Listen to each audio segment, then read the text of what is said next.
마라에 던져진 한 나무. 지난주 말씀을 짧게 요약을 드리겠습니다. 엘리멜렉의 가족이 기근으로 말미암아 모압이라는 나라에 우거하기 위해서 떠났죠. 그런데 잠시면 돌아올 줄 알았는데 결국은 그 모압에서 엘리멜렉 본인과 두 명의 아들이 다 죽고 말았습니다. 그런 과정 속에서 나오미가 하나님 앞에 또 다시 본인이 살던 베들레헴으로 돌아오는 그런 장면을 지난주에 우리가 함께 보았습니다. 나오미가 베들레헴에 도착했을 때 그 성읍에 있는 모든 사람들이, 모든 여자들이 깜짝 놀랍니다. 처음 10년 전에 베들레헴을 떠났을 때의 나오미의 모습과 너무 다른 모습이었거든요. 그 부분이 우리가 지난주에 보신 부분인데 20절 말씀 한번 보겠습니다. 나오미가 그들에게 이르되 나를 나오미라 부르지 말라. 지난주에 말씀드렸듯이 나오미의 이름의 뜻은 기쁨, 희락, 즐거움 그런 뜻이 있습니다. 달콤한 인생이라는 의미를 포함한다고 보면 되겠습니다. 사람들이 이 사람이 정말 나오미냐 하는 말에 나를 더 이상 나오미라고 부르지 말라 그렇게 이야기합니다. 차라리 나를 마라라 부르라. 이 마라는 쓰다는 의미입니다. 자신의 인생이 쑥보다 또 담죽보다 더 쓰다 그런 의미가 여기에 담겨 있습니다. 그래서 지금부터 기쁨을 의미하는 나오미라고 부르지 말고 아주 쓰디쓴 인생을 살고 있는 마라라고 나를 부르라 하면서 전능자가 나를 심히 괴롭게 하셨다 하면서 이어진 말씀 속에서 내가 풍족하게 나갔더니 여호와께서 내게 비어 돌아오게 하셨다 이렇게 말을 합니다. 나갈 때는 풍족하게 나갔다는 것입니다. 하나님을 떠날 때, 베들레헴을 떠날 때는 풍족하게 떠났었다는 것입니다. 그때는 나오미였다는 것이죠. 그런데 문제는 그렇게 풍족한 중에 하나님은 없었다는 것이죠. 그것이 문제였던 것입니다. 남편도 있고 자식도 있고 물질적으로라도 풍족했지만 그 풍족함 속에서 하나님이 거하실 부분이 없었습니다. 만약에 그 풍족함이 하나님이 함께 하신 풍족함이라면 나오미의 가족은 하나님을 떠나지 않았겠죠. 이스라엘 땅을 떠나지 않았을 것입니다. 베들레헴을 떠나지 않았을 것입니다. 그 이야기를 다시 말씀드리면 나오미가 풍족해서 나갔을 때 그때는 풍족하고 모든 부분이 넘쳤지만 하나님에 있어서는 가난했다. 하나님의 거할 부분이 없었다. 그렇게 지난주에 말씀을 드렸습니다. 결국은 우리의 풍족함으로 말미암아 하나님을 더 잘 섬긴다면 복이겠지만 우리의 풍족함으로 말미암아 하나님으로부터 더 멀어진다면 그게 복은 아니겠죠. 하나님으로부터 멀어지고 풍족하고 천국으로부터 멀어지고 풍족하고 또 하나님을 떠나면서 성공하고 그런 모든 것을 우리는 복이라고 할 수가 없는 것입니다. 그런 의미에서 나오미가 하나님을 떠나고 베들레헴을 떠날 때 풍족하게 나갔다는 것 그 자체는 자신이 생각할 때는 그때가 나오미다, 기쁨이다, 풍족했으니까 그렇게 스스로 생각했는지 모르겠지만 하나님이 없는 하나님을 떠난 풍족함이기 때문에 사실은 위험한 것이고 의미가 없는 것입니다. 이제 하나님께서 나오미를 다시 부르십니다. 하나님이 거할 공간이 없었던 세상 것으로 너무 풍족하고 가득 차서 하나님이 들어갈 자리가 없었던 나오미의 인생 속에 하나님이 다시 찾아오신 것입니다. 하나님이 다시 들어가기를 원하신 겁니다. 그 방법이 이렇게 말씀이 이어지죠. 내가 풍족하게 나갔다. 풍족했을 때 나는 하나님으로부터 떠나갔다. 그러나 여호와께서 지금 나로 하여금 비어서 돌아오게 하셨다. 이게 이 핵심인 거예요. 지난주에 말씀. 풍족했을 때 내가 하나님을 떠나 나갔지만 여호와께서 나로 하여금 비게 만드셔가지고 그렇게 빈 몸으로, 빈 마음으로, 빈 상태로 그렇게 하나님께로 돌아오게 하셨다. 나오미가 그렇게 이야기하고 있는 것이죠. 사실은 모압에서 10년의 기간이라는 것은 어떤 의미에서 풍족함으로 말미암아 하나님이 거할 공간이 없는 나오미로 하여금 하나님께서 다시 그를 만나고 그에게 찾아가기 위해서 그를 비우시는 과정이었던 것이죠. 그렇게 10년 동안 비워졌는데 너무나도 철저하게 비워졌습니다.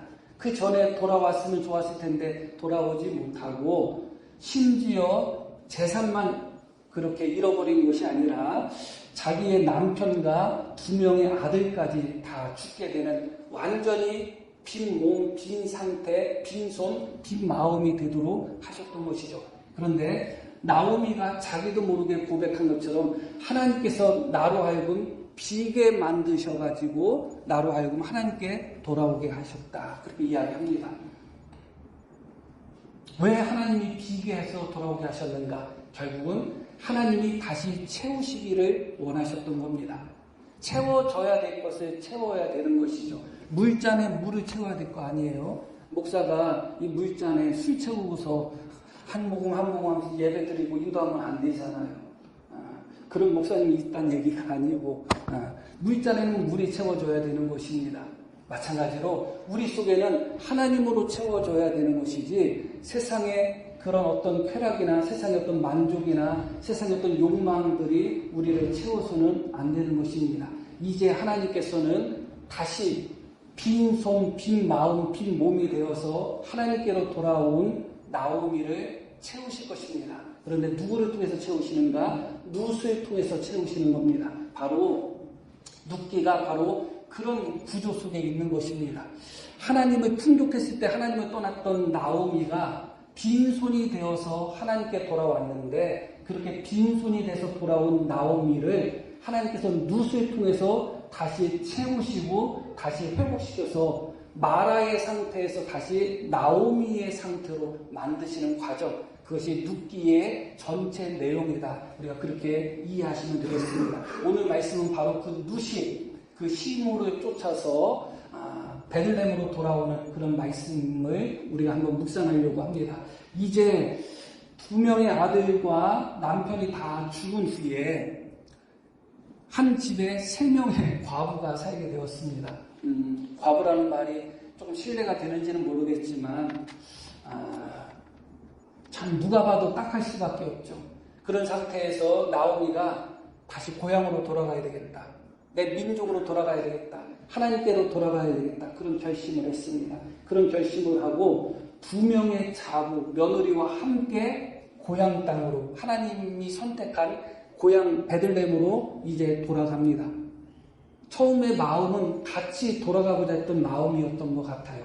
그런데 나오미가 가만히 생각해 보니까 자기는 이미 나이 먹고 늙어서 얼마 남지 않은 인생인데 2명의 며느리를 보니까 참 딱한 거예요. 젊은 나이에 남편을 일찍 잃고 젊은 나이에 과부가 된 그런 며느리들이 자신을 따라서 자신의 민족을, 자신의 고향을, 자신의 부모, 형제가 살고 있는 모압 땅을 버리고 낯선 이국 땅인 이스라엘 땅으로 과부의 신세, 젊은 과부의 신세로 따라온다는 것이 나오미에게 있어서는 마음이 아팠던 것 같아요. 그래서 딱 함께 돌아오던 길에서 중간에 나오미가 멈추고 그 2명의 자부에게 이야기하죠. 그냥 돌아가라. 친정집으로 돌아가서 다시 결혼해서 재혼해서 새 출발하라. 그렇게 이야기합니다.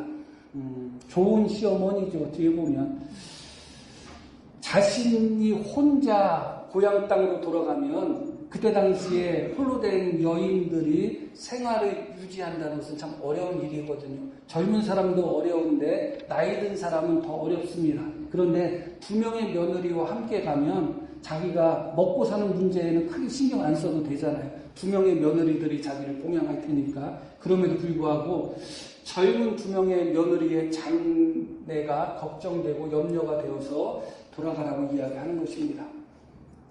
그런데 바로 그때 이 2명의 며느리들이 통곡하면서 그 어머니에게 이야기하죠. 우리는 어머니와 함께 어머니의 백성에게 가겠습니다. 어머니를 떠나지 않겠습니다. 그렇게 이야기합니다.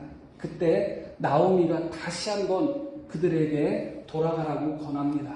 그 장면이 13절에 나옵니다.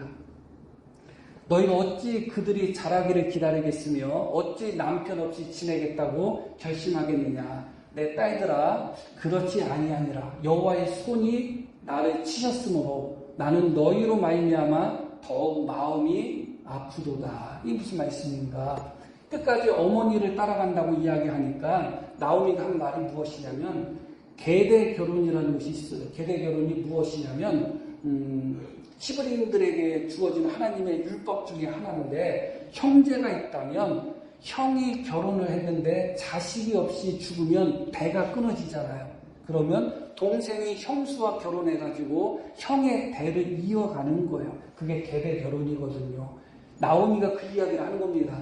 나에게는 2명의 아들밖에 없었고 2명의 아들이 다 죽었는데 어떤 아들이 있어가지고 너희와 결혼할 수 있겠느냐. 그리고 지금 내가 다시 재혼을 해서 아기를 낳는다고 해도 다시 재혼해서 나오미가 아기 낳을 수도 없지만 낳는다고 해도 그 아이가 자라려면 15년, 20년이 지나야 되는데 너희가 그때까지 기다릴 수 있겠느냐. 나를 따라가면 너희는 재혼할 수 있는 기회가 영영이 박탈 된다. 그렇게 이야기하면서 여호와의 손이 나를 치셨다고 표현합니다.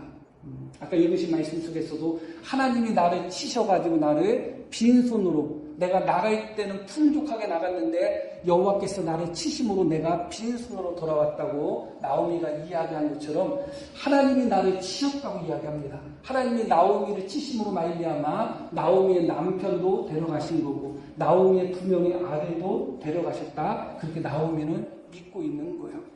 그런 의미에서 여기서 어떤 의미가 포함이 되어 있냐면 하나님이 나를 치셨는데 그래서 남편도 아들도 다 죽고 빈털터리가 되었는데 너희가 나와 함께 한다면 재혼할 수 있는 소망도 없을 뿐만 아니라 나는 하나님 앞에 밉보인 사람이다. 하나님 앞에 저주받은 사람이다. 쉽게 이야기하면. 그렇기 때문에 나와 함께하면 너희도 앞으로의 인생도 그렇게 고통을 당할 수밖에 없으니 돌아가라. 그런 이야기입니다. 그것이 바로 하나님의 손, 여호와의 손이 나를 치셨다는 말을 여기서 하고 있는 것이죠. 이런 나오미의 두 번째 설득을 듣고 오르바라는 그런 며느리가 떠나는 장면이 이어지는 말씀 속에서 나오죠. 14절 그들이 소리를 높여 다시 울더니 울기는 둘 다 울었는데 오르바는 그의 시어머니에게 입맞추되 룻은 그를 붙쫓았다. 그렇게 말씀이 나옵니다. 시어머니에게 입맞췄다는 것은 뭐예요? 떠나는 인사를 하는 겁니다. 떠나간 것이죠. 그 누구도 오르바의 선택에 돌을 던질 사람은 없습니다. 사실은 남편이 죽는 순간 어떤 의미에서 시어머니의 관계도 깨졌다고 할 수가 있겠죠. 남편이 죽었기 때문에. 그 관계가 깨지지 않았다 할지라도 시어머니가 직접 나는 내 민족, 내 고향으로 돌아갔는데 나를 따라오면 너희가 재혼도 할 수 없고 또 너희에게 하나님의 복이 임하기도 어렵다. 하나님이 나를 치셨는데 그런 나와 함께하면 너희들 고생이니 돌아가라 했을 때 젊은 나이에 혼자가 된 오르바로서는 아마 돌아가는 선택이 좋지 않았을까 그렇게 생각을 합니다. 그래서 이 오르바라는 여인은 그 시어머니의 말을 듣고 입 맞추고 돌아갑니다. 그 말씀이 15절에 나옵니다. 나오미가 또 이르되 보라 내 동서는 그의 백성과 그의 신들에게 돌아가나니 너도 너의 동서를 따라 돌아가라. 뭐라고 이야기하죠? 내 동서는 그의 백성과 그의 신들에게 돌아갔다. 그렇게 이야기하죠. 그러니까 오르바가 돌아갔다는 것은 단순히 자기 친정, 자기 민족, 자기 고향으로 돌아갔다는 차원에 넘어서는 것이죠.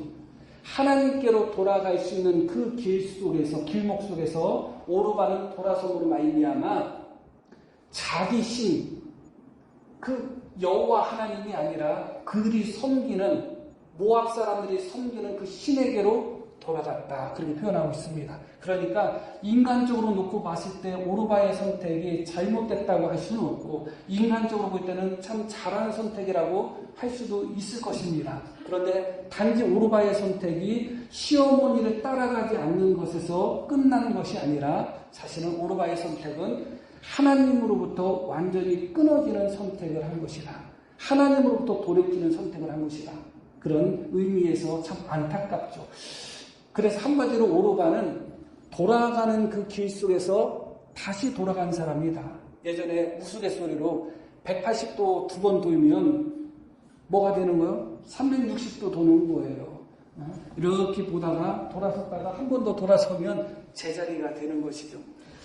10년 만에 나오미가 드디어 하나님께로, 내 민족에게로 돌아가자 하는 마음으로 돌아가고 있는데, 나오미와 함께 돌아가던 그 발걸음 속에서 이 오르바는 결국은 멈춰서 다시 한번 돌아가는 것입니다.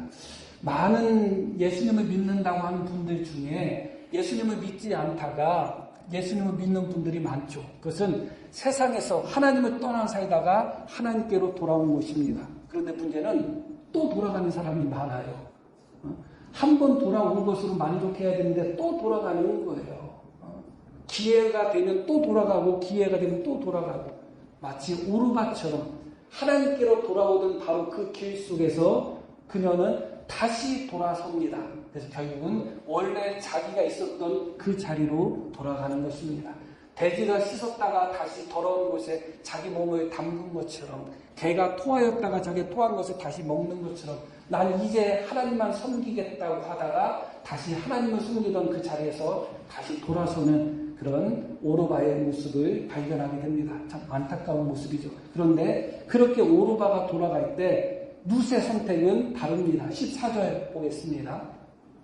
그들이 소리를 높여 다시 울더니 오르바는 그의 시어머니에게 입맞추되, 그 다음 함께 읽을까요? 룻은 그를 붙쫓았더라. 그를 붙쫓았다는 의미가 무엇일까요?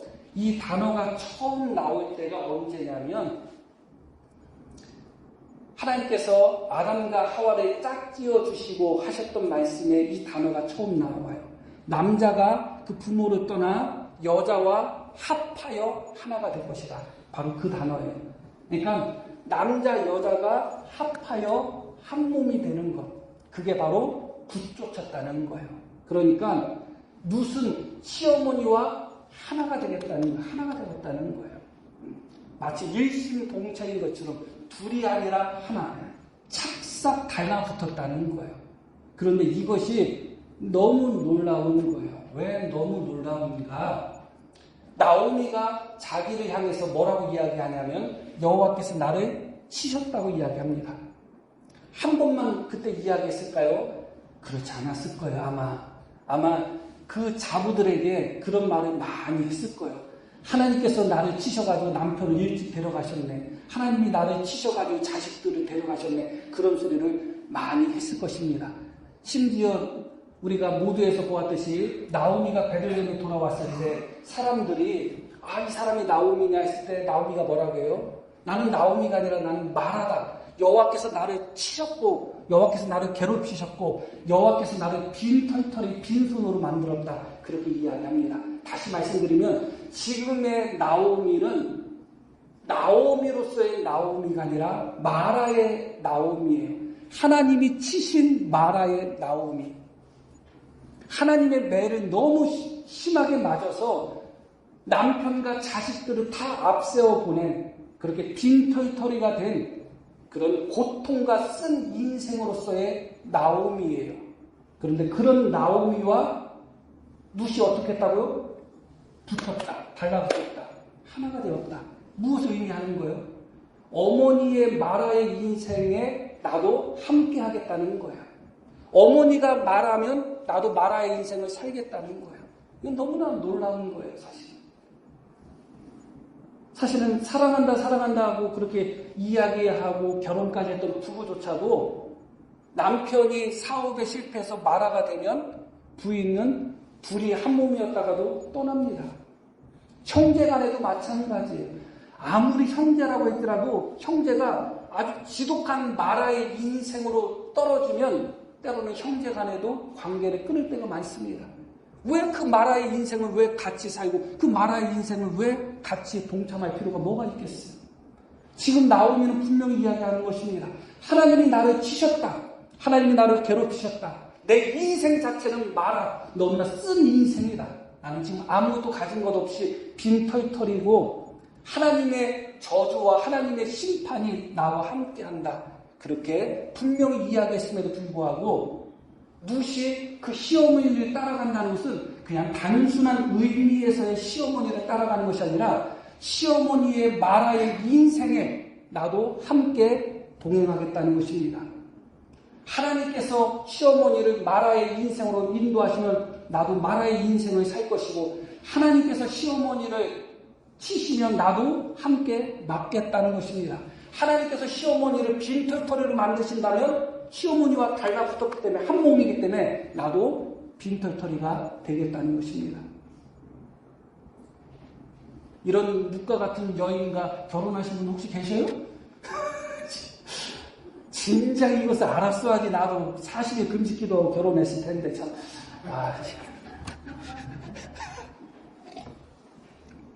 또 편집할 부분이 생겼습니다. 여하튼 참 아름답죠. 사실은 너무 아름답습니다. 이 룻의 결심이 17절에 잘 보입니다. 한번 보겠습니다. 어머니께서 죽으시는 곳에서 나도 죽어 거기 묻힐 것이라. 만일 내가 죽는 이후에 어머니를 떠나면 함께 읽겠습니다. 여호와께서 내게 벌을 내리시고 더 내리시기를 원하나이다. 이게 룻이 그냥 하는 소리가 아니에요. 왜냐하면 시어머니가 그동안 하나님이 치신 것으로 인하여 남편 잃고 두 명의 아들 잃고 빈털터리가 되는 그 과정 속을 룻은 다 지켜보았죠. 그리고 그것을 나오미가 뭐라고 이야기했겠어요? 하나님이 우리를 치셔서 이렇구나. 우리가 하나님을 떠나서 하나님이 우리를 치셨구나. 그 소리를 많이 들었을 거예요. 룻에게 있어서는 여호와 하나님이 아직은 좋으신 하나님이 아니에요. 룻은 여호와 하나님의 좋으심을 경험하지를 못했어요. 아직은 경험하지 못했어요. 하나님의 따뜻한 은혜와 사랑을 아직은 경험하지 않은 상태예요. 그럼에도 불구하고 룻이 무엇이라고 이야기하느냐? 내가 어머니를 떠나면 여호와께서 나에게 벌을 내리시고 또 내리시기를 원한다. 그렇게 이야기합니다. 어머니의 인생이 마라의 인생이라고 해서 내가 고달플 것 같고 괴로울 것 같고 힘들 것 같아서 마라의 인생을 살고 있는 어머니를 내가 떠난다면 하나님은 나에게 벌을 내리시고 또 내리실 것입니다. 어머니가 어떤 마라의 인생을 사신다 할지라도 지금보다 더 지독하고 지금보다 더 쓰고 지금보다 더 고통스러운 마라의 인생을 사신다 할지라도 나는 어머니와 함께 하겠습니다. 그것이 바로 붙쫓았다는 말씀이 우리에게 주는 교훈인 것입니다. 그렇게 붙여줄 수 있을까요? 우리 같으면 어렵죠. 정말 어렵죠. 그러다 보니까 결혼할 때도 조건을 보는 거 아니겠어요? 상대방이 말하는지 나옴인지 상대방이 풍성한지 빈털털인지 그 조건을 보는 거 아니겠어요? 둘이 한 몸이 되는데 빈털털이 남자, 빈털털이 여자하고 어떻게 한 몸이 되겠어요? 그러다 보니까 우리는 언제나 누구와 하나가 된다고 할 때, 누구와 연합한다고 할 때 마라의 인생을 사는 사람들과는 연합할 생각을 하지 않습니다. 무슨 떠나도 되지만 떠나지 않았습니다. 그리고 실제로 경험해 보신 분들은 알겠지만 마라의 인생을 사는 사람 곁을 지키는 것이 더 마라의 인생입니다. 경험해 보셨죠? 사실 그렇습니다. 룻 자체도 사실은 지금 그 젊은 나이에 혼자 되었습니다. 그러고 자기 민족을 떠날 신세가 되었습니다. 자기 친정 고향 다 떠나야 됩니다. 젊은 나이에. 그리고 앞으로 재혼할 거라는 보장이 없습니다. 그런 상태에서 내 인생은 말아야 그렇게 신세한탄하고 있는 늙은 시어머니를 모신다는 것은 룻에게 있어서는 오히려 나오미보다 룻이 훨씬 더 마라의 인생에 가깝다고 할 수가 있습니다. 그럼에도 불구하고 룻은 이 마라의 인생을 살고 있는 나오미를 떠나지 않습니다. 그리고 기꺼이 그 마라의 인생에 함께 동참하고자 나오미를 붙쫓았다. 그렇게 말씀을 하고 있는 것이죠. 그런데 놀랍게도 그 룻으로 말미암아 나는 나오미가 아니고 마라다 그렇게 이야기했던 나오미의 인생이 풍족하고 다시 기쁨이 회복되는 역사가 나타납니다. 베들레헴에 풍년이 들었다고 해가지고 늙은 과부가 혼자 가서 배불리 먹고 살 수 있는 것이 아니에요. 그럼에도 불구하고 베들레헴으로 돌아갔을 때 룻이 날마다 이삭을 주스러 가서 날마다 빈손으로 가지 않아요. 가득가득 담아서 가요. 나오미는 비록 빈손으로 갔지만 날마다 룻이 빈손인 나오미에게 곡식들을 주워다가 날라가요. 그래서 빈손으로 베들레헴에 갔던 나오미가 다시 채워지는 역사가 나타나는 것이죠. 심지어 두 명의 며느리들에게 나를 떠나가라 그렇게 이야기할 때도 뭐라고 이야기하냐면 내 안에 내 태 속에 어찌 너희들을 위해서 다시 태어날 수 있는 결혼할 수 있는 아들이 있겠느냐 라는 소망이 없다고 했잖아요. 나오미는 재혼의 소망도 없었고 다시 자식을 낳을 수 있는 소망도 없는 여인이었어요. 그런데 놀랍게도 룻과 보아스로 말미암아 나오미가 아들을 얻어요. 그 아들의 이름이 오벳이에요. 오벳이 바로 다윗 왕의 할아버지예요. 너무 놀랍죠. 그래서 그 지역 사람들이 동네 사람들이 찬양하며 노래하며 뭐라고 이야기하느냐. 우리가 다음에 다 계속 배울 것입니다. 어차피 강해니까 사장에 나오는 말씀인데 하나님께서 나오미에게 자식을 주셨다. 하나님을 찬양할지어다 그럽니다. 나오미는 그 여자들에게 나를 나오미라고 부르지 말라. 나를 마라라 부르라 했지만 그 여인들은 나오미를 향해서 하나님께서 나오미에게 아들을 주셨다. 그런데 뭐라고 이야기하느냐. 7명의 아들보다 더 나은 며느리 룻을 통해서 주셨다. 그렇게 이야기하고 있습니다. 그러니까 결국은 이 나오미는 하나님께로 돌아올 때 베들레헴으로 돌아올 때 빈손으로 돌아왔습니다. 그러나 빈손으로 돌아왔지만 룻을 통해서 날마다 양식을 공급받았고 심지어 그의 자궁마저도 빈 곳이었지만 자기 혼자 힘으로 나는 자식을 얻을 수 없지만 이 룻을 통해서 아들까지 얻는 놀라운 은혜를 경험하게 되는 것이죠. 그것이 하나님께서 룻을 통해서 이루시는 하나님의 역사인 것입니다. 여기서 우리가 첫 번째 생각할 부분이 하나가 있어요. 그것은 무엇이냐? 왜 룻은 기꺼이 마라의 인생을 살고 있는 자기 시므를 떠나지 않고 시므와 연합하여 기꺼이 시므의 마라의 인생에 함께 동참하려고 했는가? 그것을 우리가 먼저 생각해 볼 필요가 있어요. 그 이유가 무엇일까? 그 이유가 성경에 나와 있는 단어로라는 헤세드예요. 헤세드.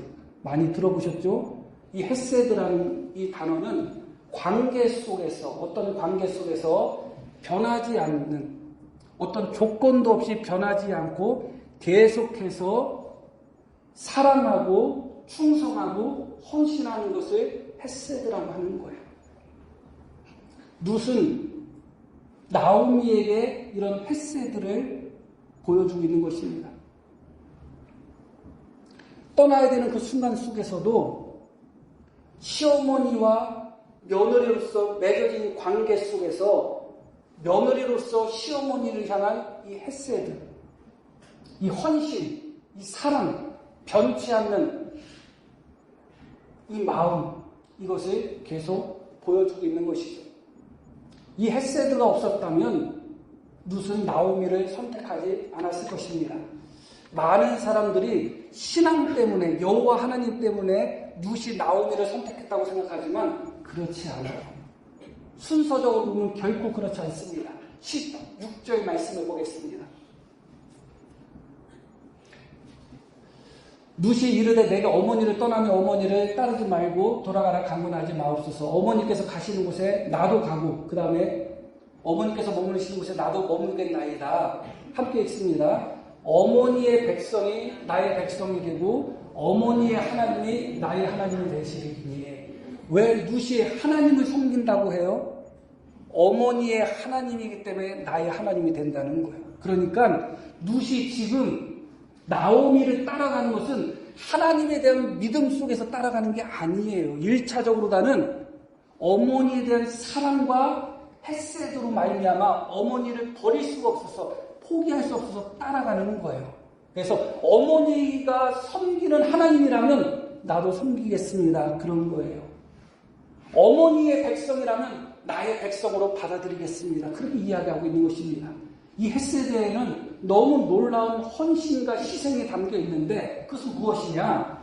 단지 마라의 인생을 살고 있는 나오미를 따라가는 것에 끝나는 것이 아니라 그것은 나오미의 백성을 자기 백성으로 삼는 것인데 이스라엘 백성들은 이방인들 특히 모압 사람 같은 사람들을 아주 멸시했습니다. 그러니까 룻은 자기 시모를 따라서 이스라엘 땅으로 가면 멸시를 당할 수밖에 없어요. 그렇게 나를 멸시하는 백성들도 내 백성으로 삼겠습니다. 왜? 어머니의 백성이니까. 그리고 지금까지 룻이 경험하는 하나님은 어떤 하나님이에요?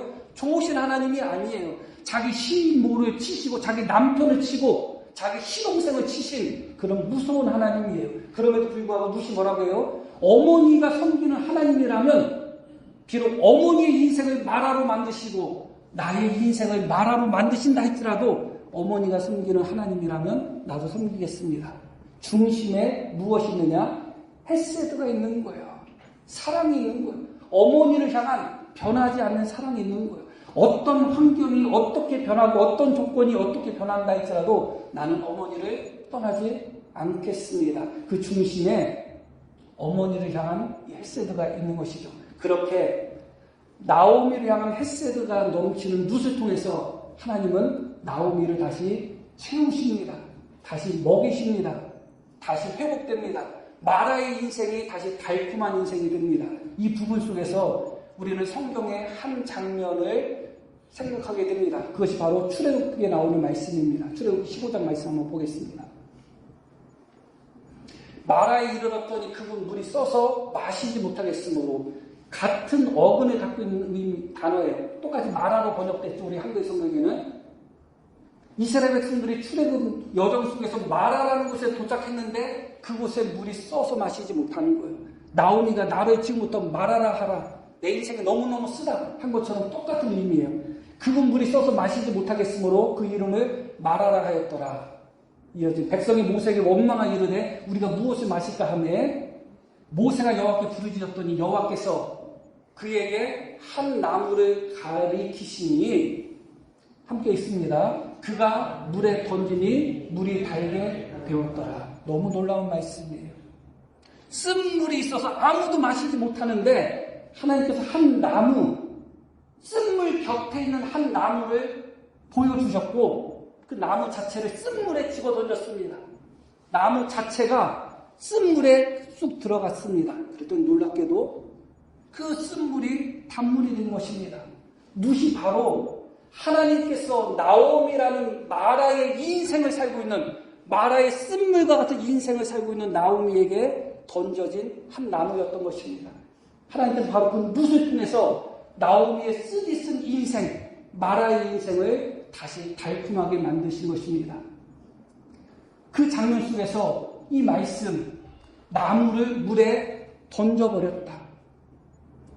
룻은 기꺼이 하나님의 도구가 되어서 자기 시어머니, 마라의 인생을 살고 있는 그 시어머니 인생 속에 자기 자신을 던진 것입니다. 그런 룻으로 말미암아 나오미의 인생, 쓰디쓴 마라의 인생이 다시 달콤한 인생으로 변한 것이죠. 그 중심이 무엇이 있다고요? 헤세드가 있는 것입니다. 헤세드가 있는 것입니다. 실제로 그렇습니다. 누군가가 너무너무 지독하게 쓴 인생, 마라의 인생을 살고 있을 때 그가 마라의 인생을 살고 있을 때 그를 떠나고 그를 버리고 가면 그는 마라의 인생 속에서 그냥 무너질 수밖에 없습니다. 그러나 마치 광야의 마라의 쓴물에 던져진 한 나무처럼 나오미라는 마라의 쓴 인생을 살고 있는 나오미에게 던져진 것 같은 룻의 인생처럼 그렇게 우리가 그 쓴물에 한 나무가 되어서 던져진다면 그 쓴물이 단물로 바뀌는 것이죠. 그 핵심이 바로 무엇이냐? 그게 바로 사랑입니다. 사랑. 그게 바로 헤세드인 것입니다.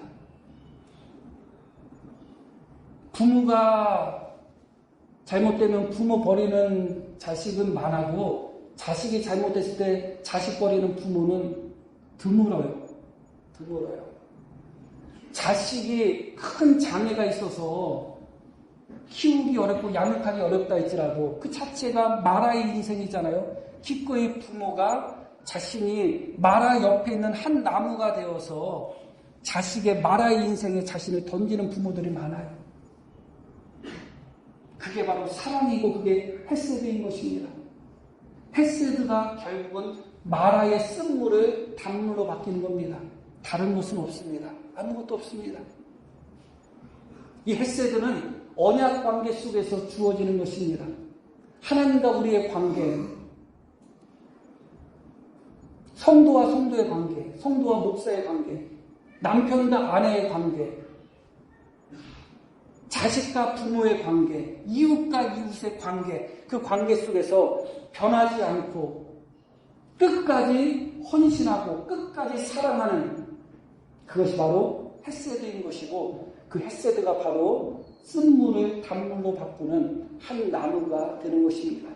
여기서 우리는 룻이 예수님의 조상이라는 것을 떠올리게 됩니다. 룻의 모습 속에서 예수님의 모습을 발견하게 되는 것입니다. 예수님께서는 하늘 보좌에 앉아 계셨던 하나님의 아들이시고 하나님이시잖아요. 근본 하나님의 본체시잖아요. 그러나 그 예수님께서 우리를 사랑하셔서 아가페라고 이야기하죠. 그것이 바로 헤세드입니다. 우리를 구원하시기 위해서 어떻게 해요? 기꺼이 하나님의 아들이 사람이 되시잖아요. 사람과 하나가 되잖아요. 연합하잖아요. 룻이 시어머니, 마라의 인생을 살고 있는 시어머니와 연합한 것처럼 예수님께서 마라의 인생을 살고 있는 우리를 위해, 지옥 형벌로 갈 수밖에 없는 우리를 위하여 기꺼이 사람이 되셨고 우리와 함께 하셨습니다.